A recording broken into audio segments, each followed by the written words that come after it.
Time for another go-round of Soccer in Session off season. And, when I was doing research, I was doing research about a particular player, and she's pretty good. And so what we decided to do was catch up with Solai Washington from Chamblee, Player of the Year in the state of Georgia, and find out about all of her excursions, past, present, and near future. Solai, thanks for hanging out with us and going in session off season. Yes, thank you for having me. I'm excited. All right, so where are you right now? This very second as you and I are talking, where are you? I am in my room right now. Okay, so you're like back here on this side of the world. Yes. Okay. For the day. For the day. All right. So you were in San Diego, I want to say, for ECNL. Is that right? Yes, we had ECNL National, so I was in San Diego for a week. So how was San Diego for a week with ECNL Nationals? It was good. We unfortunately got out in the semifinals, so we were looking to win it again like we did last year, but tough game in the semifinals. I mean, the team played really well and everything like that. And of course, the trip to San Diego was nice. Of course, the weather was amazing. So it was a good trip overall. When you look back at this year, and we're only halfway through it in a calendar sense, when you've gone through everything, state title, ECNL, everything else, and stuff we'll talk about coming up in just a bit, has it sunk in that all of this stuff has happened to you and we're only to the end of June? I don't think it has. It's been like everything is just so back to back to back and so, just right next to each other. So it's just been like I've been going through it all and I've been trying my best to like take a second and just like breathe and reflect on everything, just take it all in because it only comes around so many times. Like you only get so many opportunities that I'm getting at the moment. So trying my best to take it in, but it's just been a lot. So it's been super exciting. How have you kept your wits about you through all of this, knowing it's like, okay, so I've got to look in. All right, so my Google Calendar says I've got to be here. I mean, how to maintain everything and to maintain a semblance of a life and an existence to where you're still the athlete that you want to be at 100%, going to all these different places and doing all these things. How do you balance your time? Well, I mean, like you said, time management helps the best. Of course, I take any time I can to spend with my family, just be, chilling with my family, watching movies, anything like that with my friends. And whenever it's time for me to train, if I, listen to my body is a huge thing. If I can feel that I need to train, then I will. But if I know it's a training day and I know my body is not, going to work for it, I'd rather take another extra rest day rather than potentially injure myself or doing something negative to my body. So listening to my body has been a big thing. Of course, nutrition, eating well, keeping myself healthy on the inside makes me feel better and more energized and getting good sleep. So it's been a lot about recovery, and it's been a lot more than I, usually have to since I'm still pretty young. So sometimes, when you're younger, you don't really focus on the recovery side of things as well. But starting this year, like you said, as soon as everything's been starting to pick up, that's been like a major focus. And I think that's been my biggest help. When it comes to the high school season and everything that you and your teammates were able to accomplish there in 5A, depending on the poll, top ranked nationally, top ranked team in the state of Georgia, top in 5A, winning everything. What was that ride like, knowing that there was only, I guess, technically one half blemish on an incredible season where you only had that one draw, finishing 21-0-1? Yeah, I mean, I'm super proud of my teammates, super proud of course, myself, my coaching staff, everything like that, because all the work that we put in behind the scenes was just impeccable. I mean, every practice, like working their hardest on the field. They would, work for the person beside them. And I think that talks a lot to our team chemistry. We did a lot on and off the field, and that helps you to be able to, want to do your best for not only yourself, but also your teammates. And I think that's a big testament of how we had such a successful year. And of course, like you said, the Marist tie. I mean, Marist was a great team. It was definitely, of course, our most competitive game. And I mean, they were a great side. It was towards the beginning of our season. So we were still trying to mesh as a team and everything like that. And, competing against Marist, which was such a united front, was a little bit difficult for us. But we started to settle in towards the end, or like towards the second half of the game. And I think that's when we started to do better and, ended with the tie. What'd you learn about yourselves in those first couple of matches? Because it was Buford, and Buford is, top classification. They're a 7A school, and I know that you want to challenge yourselves with your schedule with teams outside of your class so you can be ready for what's going to happen as you get ready for playoffs. What'd you learn about yourselves in that draw specifically that carried you forward? I mean, a lot of it was our work rate and how much of a high standard we all hold each other to, because we were still, oh, we could have won that game, and like looking at things that we could have improved during that game rather than being content with the tie. And we knew that we had more that we could have potentially, try to do to get ourselves to be on the up front of the game and win the game. And so seeing that as a team perspective, seeing everyone like huddle up as a team after and just be like, guys, like, it's okay, we're going to move forward, but also being, productive and being like, these are some of the things that we could have done better, and working on that towards the future to stop that from happening have been big, were big things that I saw. And I was like, that's like, the signs of a really great team.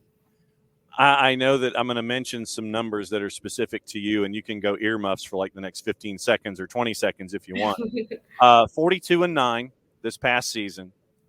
And for those of us who cover you, the numbers are staggering because of the 42 goals that you had as a part of, averaging 6.5 goals a match for Chamblee, then only giving up 8 in an entire season. I mean, I know it speaks to the collective and what you guys want to do, but that's some really strong numbers, and it blows folks away when you sit there and it's like, okay, you're averaging 6.5.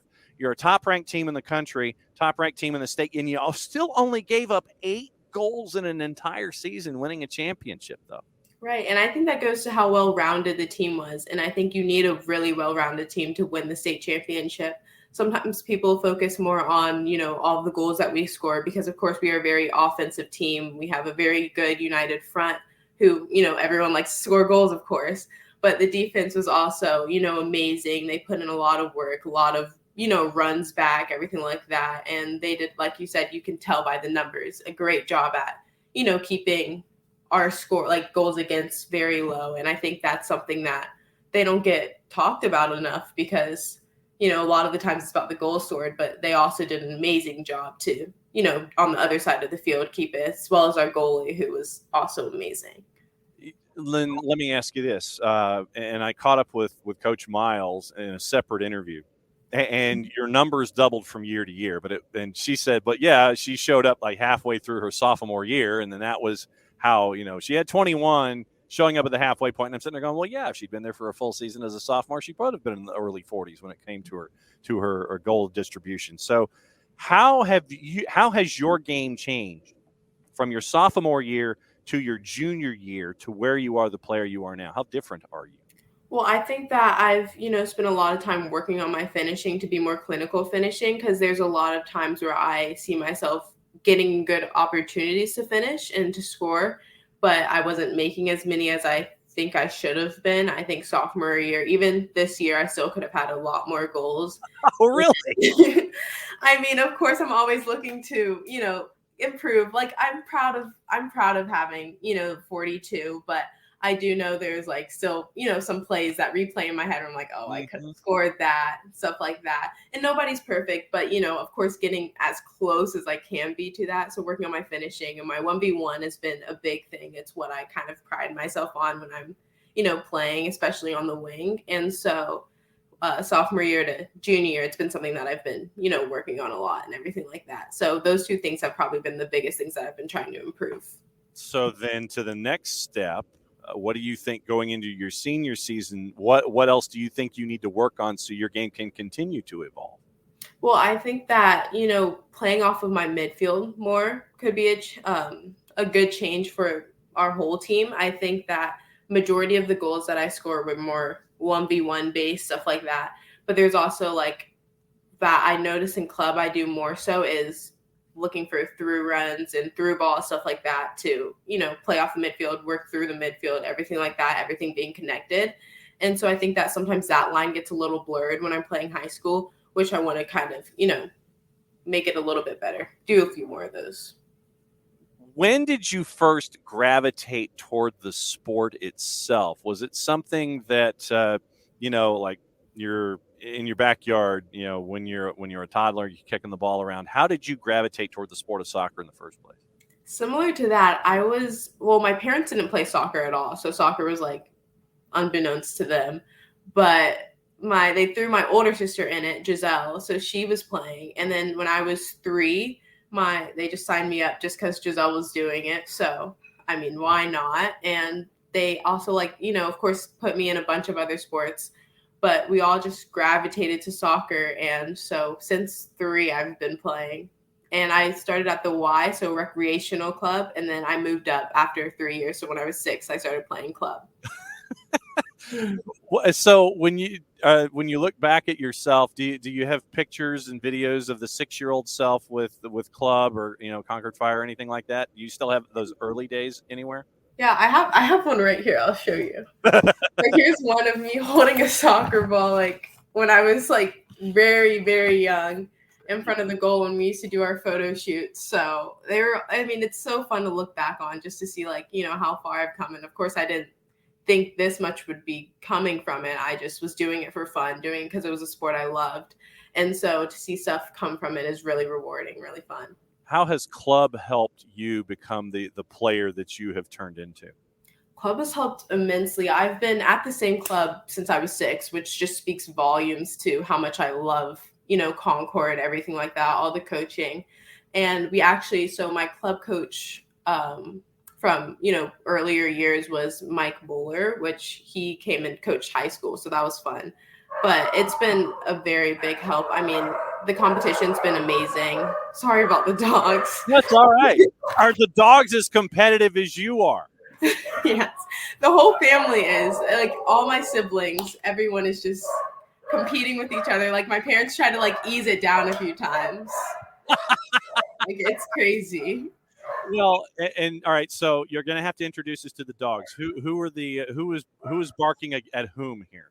There's a bear dog. Her name's Blossom. They're sisters, actually. So there's 2. They're both girls. One's Blossom. That's the one you hear. She's the bigger one, louder. And then there's Bliss. She's smaller, and she's basically a baby, even though she's just as old as Blossom. She's smaller and likes to cuddle and quiet, everything like that. Okay, so now that we have sorted out who the studio audience is for this, you need to post pictures of them as well to let everybody know what's going on. Next thing I wanted to talk to you about is on June 25th at 10:08 a.m. A Twitter account at JFF_football posted 2 pieces of media. One, if I'm looking at it correctly, has an individual who's wearing a jersey with the number 22 on it, and it has S. Washington, and you are getting ready to embrace a teammate. If this is in fact you, I just wanted to double check that. And it says squad list, FIFA Women's World Cup, and your back is to the camera in this particular photo. Then the second piece of media that is attached to it just so happens to have your name on it when it comes to what you're going to be seeing with the Reggae Girls in the tournament in Australia and New Zealand coming up in short order. How did that contact happen? Did they call you? Was it an email? Was it like a group Zoom? How did you get the news that you were going to be representing Jamaica in the Women's World Cup? I got it a few days prior to that on June 23rd, and I got it through email, and I was with my dad, actually, so it was really sweet. We were both, of course, jumping up and down, just super excited because, of course, I'm newer and I'm younger, so I was, going into it, trying my best, and, of course, with the goal to make the roster because I felt like I was capable of doing so. But actually to see it happen, of course I was nervous beforehand, but see it happen was just so rewarding, so fun. And you look at this roster. I know that a lot of folks, if they know a little bit about the Reggae Girls, they kind of gravitate toward Bunny Shaw. Mm-hmm. And you see her with her time at Manchester City, Sydney Schneider at Sparta Prague and net. What's it like to be on this roster with these women who are trying to advance the sport and be recognized there in Jamaica? What's it like to be a part of this list? It's literally surreal because I mean, like you said, a lot of the other players are very much like more mature and like more experienced in the game and everything like that. A lot of them have been through the first World Cup, the first time they went, everything like that. They're playing pro right now and, known the coaches for a long time. So it was a little bit intimidating coming into it at first. My first ever camp with them was in January. So it was, scary to come in, everything like that. But they've all been super welcoming and everything like that off and on the field. They help me out on the field. Like I help them out, it's back and forth, everything like that. And so it's just, I mean, I'm being able to play with people I've looked up to so much and people who are, such loved players overall, like, and people. So it's really cool to be able to, play with them off on the field and then hang out with them off the field in between, everything like that. So, and I know that the squad has made news recently in trying to help funding and to make sure that everything goes the way that it should. What would you like to have this group accomplish in Australia and New Zealand on the field to continue to have the Jamaica, to have the national program continue to grow the way that it should in the direction that it should heading toward 27? Yeah, I have full, of course, faith in both my teammates and the coaching staff. We do have a hard group. We have France and then Panama and then Brazil. So we have some, powerhouse countries in there. But I do, think that if we play our game, if we are able to find the back of the net, of course, that's, what really matters is, getting goals and, letting in as little as possible. But I do think that we have a shot to, make it out of the group. I think we can put up a good competition, everything like that. And I don't know, I've been, of course, during the training sessions, everything like that. And I think we've been improving a lot and meshing a lot, everything like that. And we should have, I think a good united front to present at the World Cup. How difficult is it to try to come up with a rhythm with players that are brought together in a national team format, and basically you're all just kind of parachuting into a training session or for a week or so, and then having to do it all over again and do it over again? It's like you're away and you're back. You're away and you're back. How difficult is it to assimilate and get into some kind of a rhythm and associations with the relationships out there? Yeah, I mean, that is probably one of the hardest parts of switching between, when I was switching between high school and the national team and when I'm switching between club and the national team, because they're, of course, very different styles. And of course, everyone else is, going through the same thing. Everyone plays at, pretty much different clubs, different styles. So coming in, I mean, the coaches have done great. I mean, their sessions have been like strategic in order to try to fix that as much as possible. We've been trying to play with each other as much as we can, as much as the camps allow us to, our bodies allow us to, everything like that. But I think that we've been improving. I think that since the last time we went into Australia for the Cup of Nations, I think that we have seen a lot of improvement since then and are more united from when we were then. And so I'm confident that it's okay. Like it'll be a, good front and we'll be able to look a lot more meshed than even though we are coming from different spots. Do you have your itinerary for leaving the southeastern United States yet? I do. I leave tomorrow, actually. Oh, wow. Okay. All right. So my mind is blown. All right. So you're leaving Saturday to Yes. go on national team duty. What are the next steps? Where can people continue to sit there and follow you as you head down south? What's going on? So I'm going from here tomorrow to Amsterdam, and that's where we will have our training camp. So that's about a 9-hour flight-ish. Okay. And so we'll be there for, I think, a week until July 13th. So, and then after that, that's when we go to, Australia and the actual World Cup part starts. Can you sleep on planes or are you awake on planes? It depends. Coming from California, because we had the red eye, so it was late. I got here at 6 a.m.